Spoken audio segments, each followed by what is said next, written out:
Muito bem, voltamos a falar direto da página do Jornal Visão Espírita no YouTube e no Facebook para mais uma gota de Espiritismo, mais uma gota de O Livro dos Espíritos, livro 2º, capítulo 9, Intervenção dos Espíritos no Mundo Corporal. Vamos encerrar hoje o item Influência dos Espíritos nos Acontecimentos da Vida, questões 534, 535, 535A e 535B.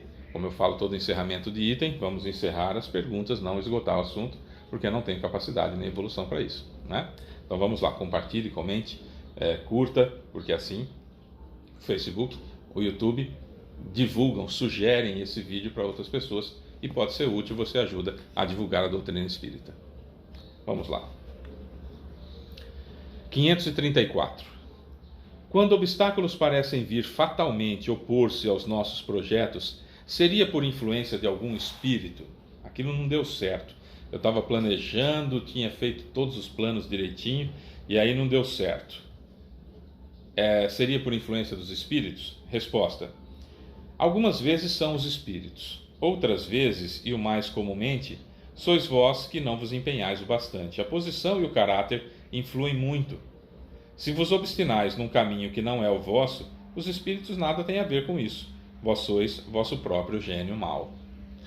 Olha, o que acontece bastante, aliás, bota bastante nisso, é uma ajuda de espíritos extremamente atrasados, que, segundo Divaldo Pereira Franco, reuniram-se no além para combater o cristianismo, a ideia do cristianismo.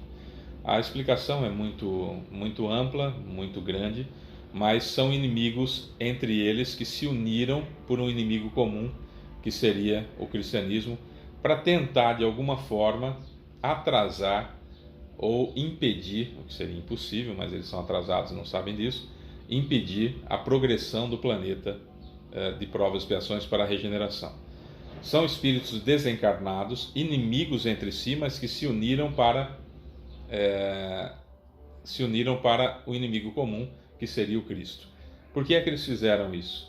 Muitos deles não sabem nem que estão desencarnados e não acreditam em vida após a morte, para você ter uma ideia. E estão desencarnados, mas enfim, estão nessa situação. E aí eles estão lutando contra o cristianismo. Como? Guerreando contra os espíritas. Isso normalmente acontece. Tentando minar os médiuns, tentando minar os centros, tentando desanimar as pessoas que estão à frente do centro. Tá. No caso do espiritismo, via de regra, isso é o desânimo, a preguiça e a dificuldade de relacionamento. É aqui que eles trabalham mais para minar o cristianismo mais puro que se tem hoje em dia, que é o espiritismo, tá? O que é feito nas demais igrejas, nas demais religiões? Há religiões salvacionistas, daquelas que você confessou e está salvo, vai para o céu. Nessas religiões, as facilidades e as flexibilizações para a salvação é que são inspiradas nas pessoas. Então, o que seria essa flexibilização na salvação? Cada vez eu preciso fazer menos coisas para estar salvo. Eu preciso apenas cumprir um ritual ou outro anual, para que eu garanta o céu.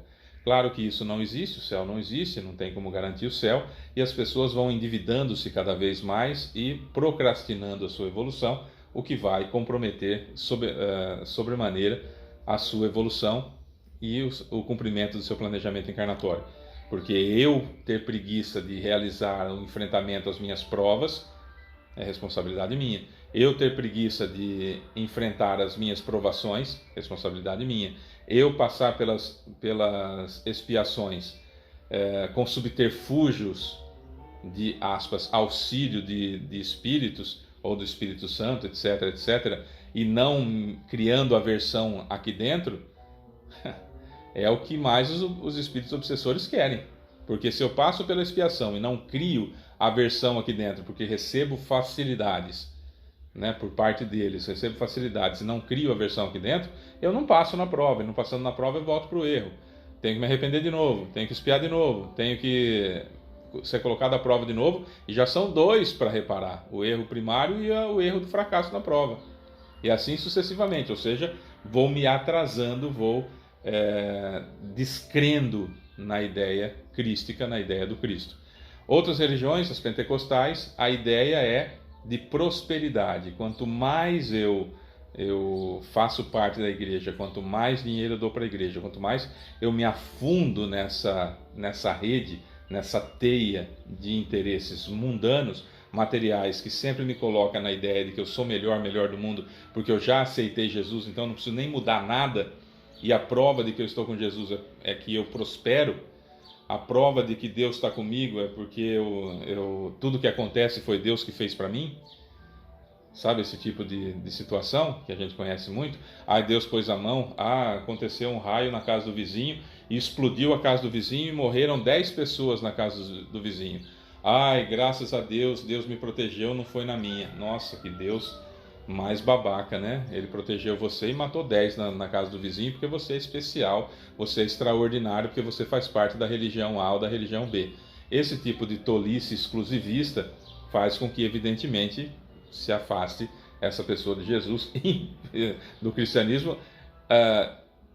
Inacreditavelmente ficarão surpresos quando desencarnarem e perceberem o tamanho da tolice que chegaram a professar e fazer da sua vida, fazendo portanto, que as expiações passassem por uma situação de que eu nem precisei criar aversão nenhuma aqui dentro, e aí a função da expiação é criar aversão. Eu posso expiar pelo amor ou pela dor, criando aversão da mesma forma aqui dentro.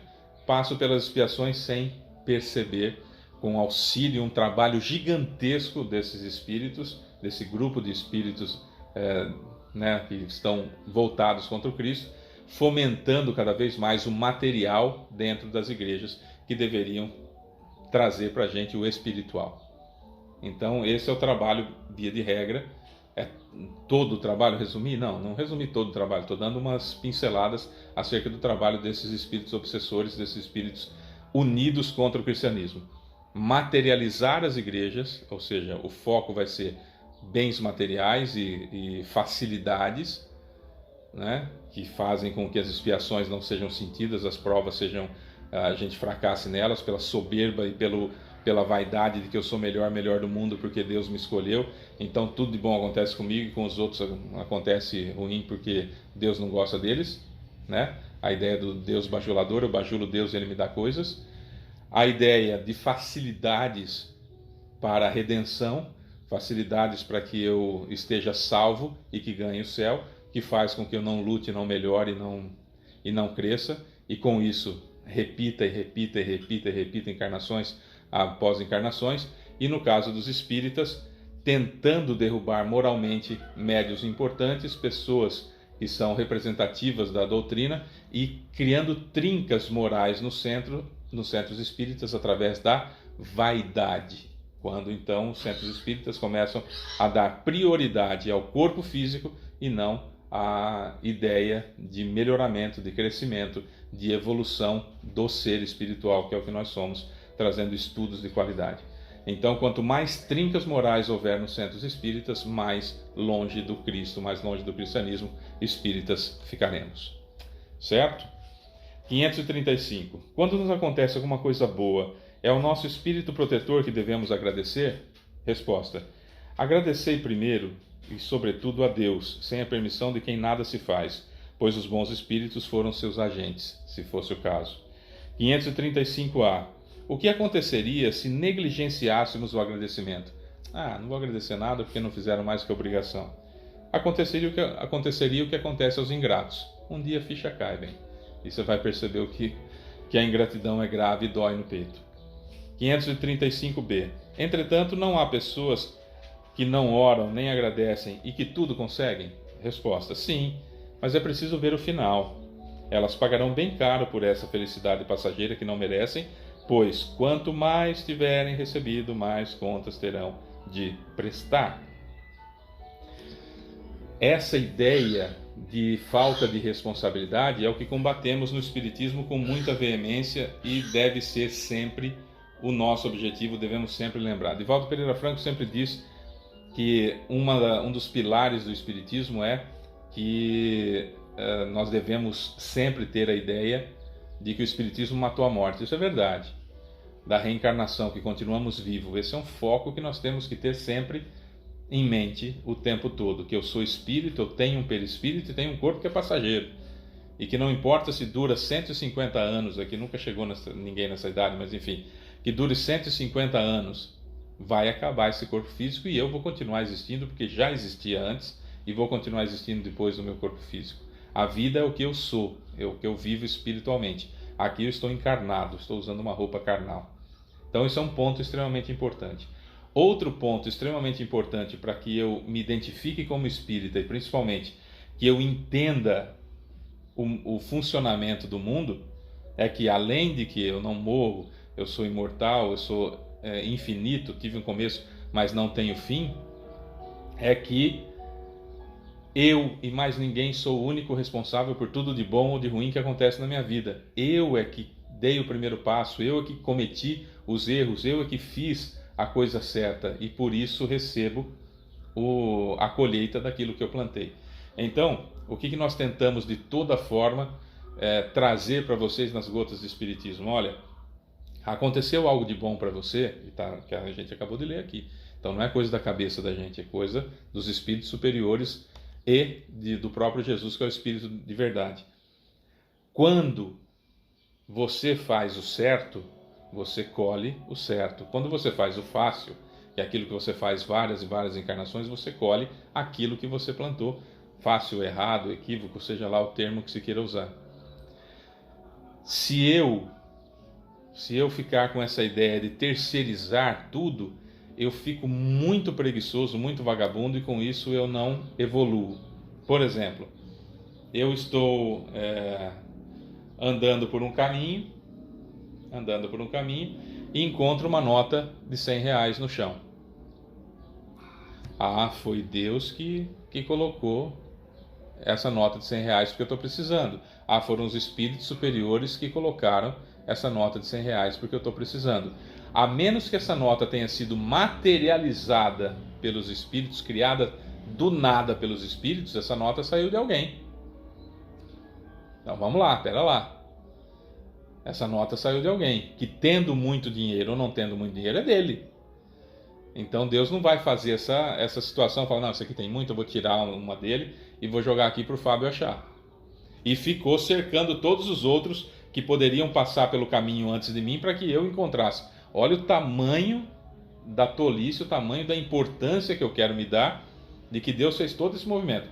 Pegou alguém que tinha muito dinheiro, tirou 100zão dele, deixou cair no chão, naquele local, me levou para passar por aquele caminho, mas o principal, impediu que todas as outras pessoas que pudessem passar por aquele caminho passassem para que eu encontrasse aquela nota. Olha o trampo, o trabalho que deu para que isso acontecesse. Por quê? Porque eu sou importante. Eu fiz uma oração, eu pedi para ele, eu sou devoto dele, eu entreguei meu coração, eu fiz um juramento, eu honro o nome do Senhor Jesus. Percebe? O tamanho da importância, da vaidade de eu sou extremamente importante, porque eu fiz certas coisas, então Deus tem a obrigação de me manter bem financeiramente. O outro lado também. Acontece alguma coisa comigo, eu cometo um equívoco, ou acontecem algumas coisas que acontecem na vida das pessoas, acontece um terremoto. O terremoto mexeu com a placa tectônica da Terra, não diz respeito a mim. O que diz respeito a mim, eu preciso desencarnar naquela situação, então estarei lá no foco, onde vai desabar tudo e tal, e vou desencarnar, porque se não fosse pelo terremoto, eu desencarnaria naquela época, naqueles mesmos dias, por aqueles dias eu desencarnaria de uma forma abrupta. Então o terremoto não aconteceu para eu desencarnar, o terremoto não aconteceu para que eu espiasse, o terremoto aconteceu porque a Terra está em ajustes com as placas tectônicas se mexendo o tempo todo sobre o manto de magma da Terra, sabe? Então, vamos lá, vamos ter calma nessa situação. Mas aí aconteceu alguma coisa comigo, foi um obsessor que fez, foi o Satanás, foi o encosto, foi o demônio, foi o inimigo que quis fazer alguma coisa comigo. Pera lá. Então, quando acontece alguma coisa ruim comigo, foram os obsessores, ou diabo, Satanás, seja lá o nome que se queira dar. Quando acontece uma coisa boa comigo, foi Deus que pôs a mão, ou foi os espíritos superiores, e eu faço o quê? Eu sou um bonequinho que anda e se mexe, que o espírito bom dá uma empurradinha para cá, para eu ir reto, tô desviando, dá uns tapinhas aqui, aí vem o obsessor, me empurra, aí eu dou uma tropeçada, aí vem o outro. Pelo amor de Deus, né? Eu tenho livre-arbítrio pleno. Eu fui criado à imagem e semelhança de Deus. Para lá. Eu tenho um planejamento encarnatório que foi aprovado por Jesus antes de eu encarnar, pelo amor de Deus. Fizeram um trabalho de macumba para mim. Fizeram um trabalho, colocaram meu nome na boca do sapo e agora tá. Então, o fato de eu colocar o seu nome na boca de um coitadinho de um sapo, matar ele, costurar a boca dele ali e desejar o mal para você, pegou o planejamento encarnatório aprovado por Jesus, o espírito mais perfeito que já habitou a Terra para servir de guia e modelo da humanidade, que é o governador supremo do planeta Terra, que já era perfeito quando o Sol explodiu e ficou aquele monte de cacareco em volta do Sol até se formar a Terra. Ele já era perfeito naquela época. O planejamento encarnatório que ele aprovou não vale nada, vale um sujeito com uma má intenção que colocou meu nome e ainda matou um animal indefeso que é o sapo. O que vale é a vontade daquele sujeito ali. Olha o tamanho da tolice que a gente acredita, porque a gente quer terceirizar aquilo que acontece na minha vida. Eu sou responsável, porque até aquilo que os espíritos inferiores têm autorização para fazer comigo, só tem autorização para fazer comigo porque eu tenho isso no planejamento encarnatório previsto para acontecer, senão não acontece. Se eu não for desencarnar hoje, se eu não posso desencarnar hoje, porque tenho missões a cumprir, tenho um planejamento encarnatório a ser cumprido ainda por mais 30 anos, eu posso tomar um monte de tiro hoje e ir para o hospital, mas eu me salvo. É assim. Planejamento encarnatório aprovado por Jesus. Então os espíritos intervêm na minha vida? Intervêm no mundo corporal? Sim. Mas o que acontece comigo está sujeito àquilo que eu plantei e posso colher ou não nessa encarnação. É isso. Sou Fábio Pereira, amanhã a gente volta com a ação dos espíritos sobre os fenômenos da natureza em mais uma gota de espiritismo. Beijo pra você que fica, tchau.